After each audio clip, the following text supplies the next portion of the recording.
En esta cuarta etapa vamos a ver el último punto del tema 9, que trata sobre la expresión de los genes. La regulación de la síntesis de un transcripto génico y su producto proteico es denominada regulación génica. Los genes cuya actividad está controlada en respuesta a las necesidades de la célula o organismo son llamados genes regulados. ¿Por qué la célula o el organismo poseen diferentes sistemas de regulación en su expresión génica de acuerdo a las necesidades específicas? En los organismos superiores, los tipos celulares específicos se han diferenciado a tal punto que ellos están altamente especializados. Una célula del ojo humano sintetiza solamente las proteínas importantes para el ojo, pero no produce proteínas o enzimas que son necesarias para otras funciones en distintos órganos o tejidos del individuo. Cada tipo celular tiene orden de expresar solo alguna de sus proteínas. Las bacterias también necesitan regular la expresión de sus proteínas. Un ejemplo son las enzimas que metabolizan los azúcares. Por ejemplo, la lactosa, glucosa, maltosa, etcétera, son algunas de las fuentes de energía utilizadas por las bacterias. Los genes que siempre están activos en células en crecimiento se denominan genes constitutivos o genes de mantenimiento, y estos no poseen ningún mecanismo de regulación en su expresión. Por ejemplo, los que participan en la síntesis de proteínas y en el metabolismo de la glucosa. Para la regulación génica se necesitan que se cumplan dos condiciones. La célula debe tener la capacidad para saber cuándo encender o apagar o activar o desactivar la transcripción de determinados genes específicos. Y en segundo término, la célula tiene que tener la capacidad de reconocer condiciones del medio en las cuales debe activar o reprimir la transcripción de los genes. El primer sistema de regulación en el control de la expresión génica fue descubierta por dos franceses, François Jacob y Jacques Monod, en la década del 50, que estaban estudiando el metabolismo de la lactosa. Se conoce como el modelo del Operon-Lac. Los genes que codifican proteínas y que trabajan en conjunto en la célula están organizados en unidades operativas en donde participan además elementos regulatorios en la expresión de dichos genes, y esas unidades operativas reciben el nombre de operones. El metabolismo de la lactosa requiere de dos enzimas, una permeasa, que es la encargada de transportar la lactosa dentro de la célula, y una beta-galactosidasa, que es encargada de desdoblar la lactosa en glucosa y galactosa. A su vez existe una tercera enzima, conocida con el nombre de transetilasa, la cual no es requerida para el metabolismo de la lactosa. Los tres genes que participan en el metabolismo de la lactosa son transcritos en una sola molécula de ARN mensajero multigénica o policistrónica. La regulación depende de las interacciones entre proteínas regulatorias y una secuencia regulatoria llamada operador.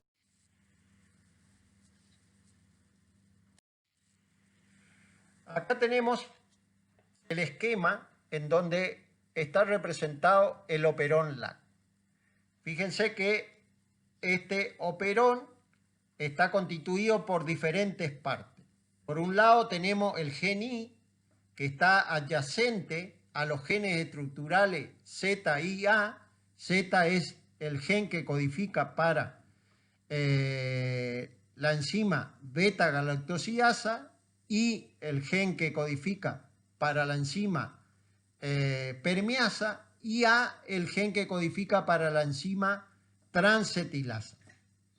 Por otro lado tenemos otras dos regiones, una denominada O operador, que está previo a los genes estructurales Z y A, y por otra parte tenemos el sitio P o el sitio del promotor, que es la región en donde la polimerasa de ARN se va a unir para poder comenzar la transcripción de estos 3 genes. Estos 3 genes se van a sintetizar de manera conjunta en una única molécula de ARN mensajero policistrónico.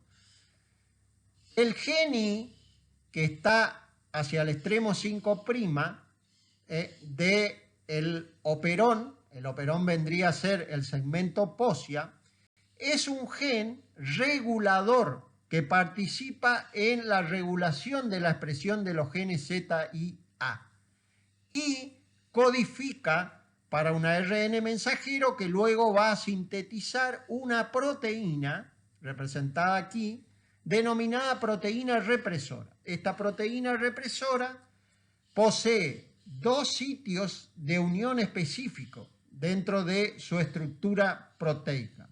Un sitio de unión específico para la lactosa o los derivados de o los análogos a la lactosa. Y otro sitio de unión específico al sitio O del operador.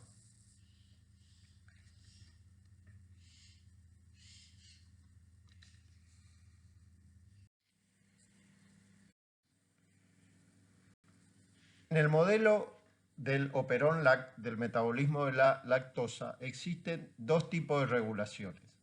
Una denominado control negativo, que es cuando en el medio en el cual crecen las bacterias no hay lactosa como fuente de energía. ¿Qué es lo que sucede?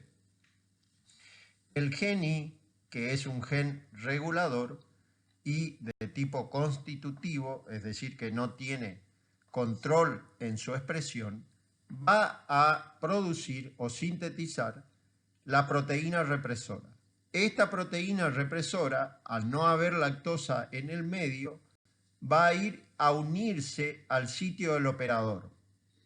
Cuando la polimerasa de ARN se una a su sitio específico en el promotor, como está presente la proteína represora en el sitio contiguo del operador, va a actuar como una barrera física, impidiendo que la polimerasa de ARN pueda transcribir a los 3 genes estructurales.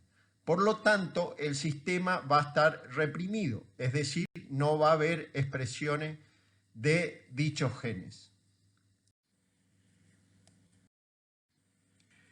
Cuando en el medio donde crecen las bacterias existe la lactosa o algún análogo de la lactosa, como puede ser la alolactosa, el sistema va a ser inducido por la presencia del inductor, que en este caso es la alolactosa. El gen I, que es un gen constitutivo, siempre va a estar sintetizando la proteína represora. Pero como está presente la alolactosa, esta va a unirse a los sitios específicos en la proteína represora y va a producir un cambio en la conformación de dichas proteínas, lo cual le hace perder afinidad para que pueda unirse al sitio del operador. Con lo cual, cuando quiera unirse a dicho sitio, no lo va a reconocer y se va a desprender. De tal forma que cuando la polimerasa de ARN se una al sitio del promotor, no va a tener ningún impedimento físico para poder transcribir los 3 genes estructurales. Dichos genes se van a transcribir en una única molécula de ARN poligénica o policistrónica y luego van a ser traducidos dando como resultado las 3 enzimas específicas: beta-galactosidasa, permeasa y transetilasa. En el control positivo del operón LAC existe, a diferencia del control negativo, una molécula reguladora positiva, que es un complejo formado por una proteína activadora de catabolito CAP con el AMP cíclico. Este complejo, cuando está presente, se va a unir al sitio CAP dentro del promotor, que se encuentra río arriba del sitio de unión específico de la polimerasa de ARN, facilitando o aumentando la unión de dicha polimerasa a el sitio del promotor. Esta unión provoca que el ADN se doble, facilitando las interacciones proteína-proteína entre el dominio activado de CAP y sitios específicos sobre la ARN polimerasa, produciendo la activación de la transcripción.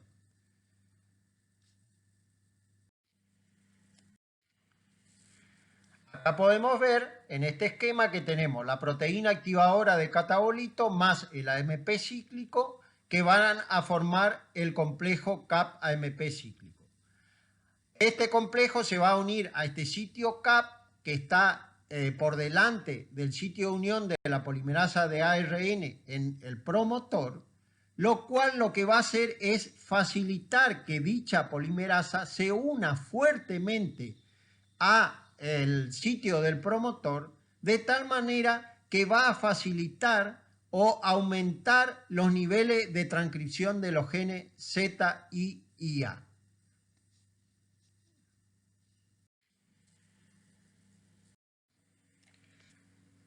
Acá vemos cómo operan ambos controles de regulación de la expresión de los genes del metabolismo de la lactosa, es decir, el control negativo y positivo, en función de cómo varían las condiciones del medio. En el punto A vemos cuando la glucosa es la única fuente de energía presente, pero no hay lactosa. En el punto B vemos cuando la glucosa y la lactosa, ambos azúcares, están presentes. Y en el punto C, cuando solamente la lactosa es la única fuente de energía. ¿Qué sucede en el punto A cuando la glucosa está presente? La glucosa actúa sobre los niveles de AMP cíclico. Es decir, cuando hay glucosa presente en el medio, los niveles de AMP cíclico son muy bajos. Por lo tanto, hay poco complejo CAP-AMP cíclico, como explicamos anteriormente.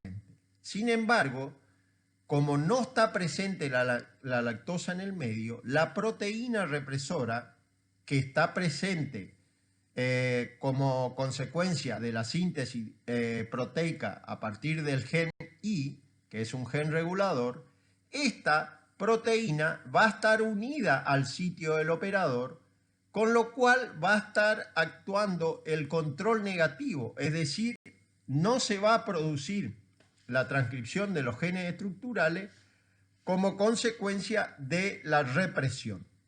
En el punto B, cuando ambos azúcares están presentes, ¿qué es lo que sucede? Al estar la lactosa se va a unir a la proteína represora codificada por el gen I, por lo tanto va a impedir que esta proteína se una al sitio del operador. Sin embargo, como hay glucosa y la glucosa actúa inversamente proporcional con respecto a los niveles de AMP cíclico, va a haber bajo contenido del complejo CAP-AMP cíclico. Es decir, cuando la polimerasa de ARN venga a unirse al sitio del promotor, se va a unir muy débilmente, de tal manera que se va a desprender en la mayoría de las veces, con lo cual va a transcribir en bajos niveles de transcripción a los genes estructurales. Es decir, la transcripción o la expresión va a ser muy baja. En el punto C, cuando la lactosa es la única fuente de energía, en este caso la lactosa va a unirse a la proteína represora y va a impedir que se una al sitio del operador.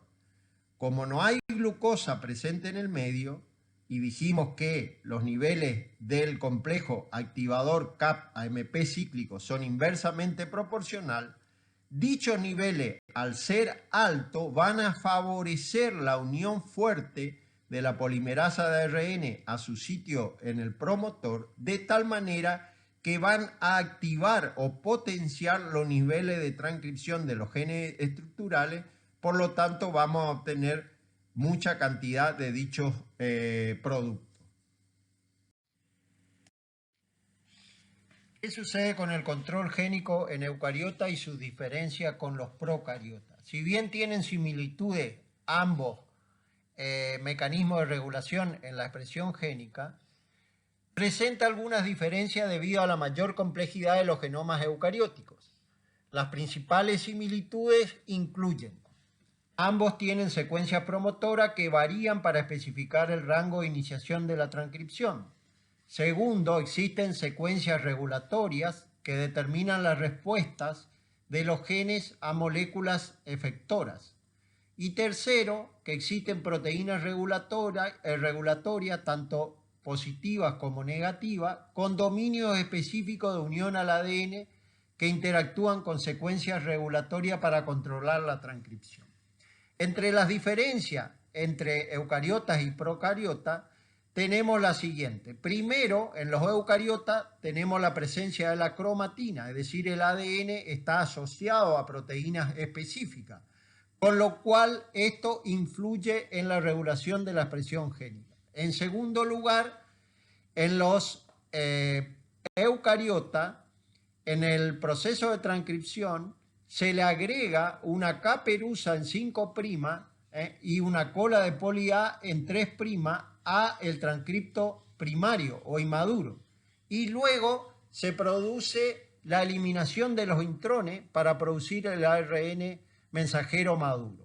Tercera diferencia, la posibilidad de producir diferentes tipos de ARN mensajero a partir del corte y empalme alternativo de los pre-ARN mensajeros.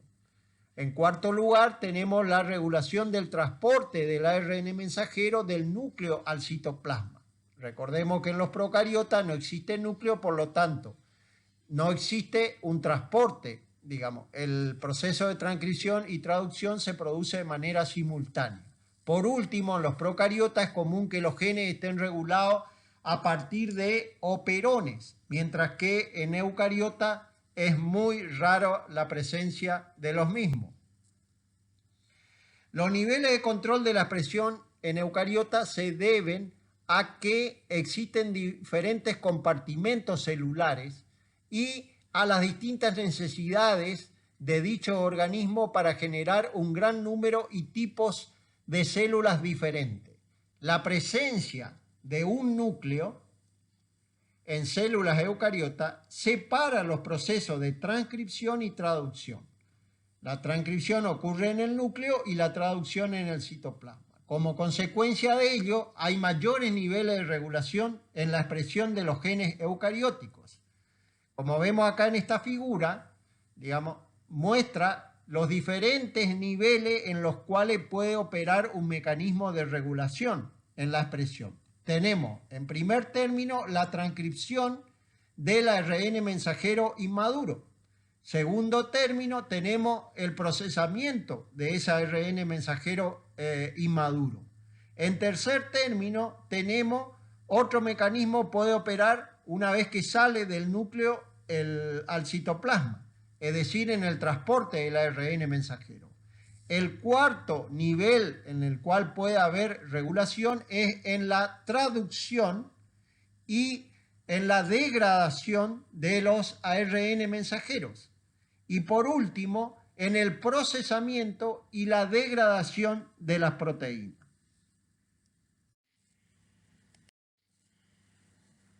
Para finalizar, acá está la lista bibliográfica que pueden consultar para estudiar este tema, como también el resto de los temas de la materia.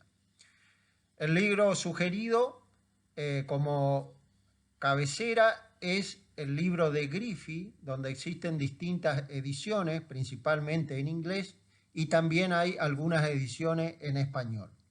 Por otra parte, existe un apunte de la cátedra que no es otra cosa que un resumen basado en la bibliografía de Griffith y la bibliografía de Russell.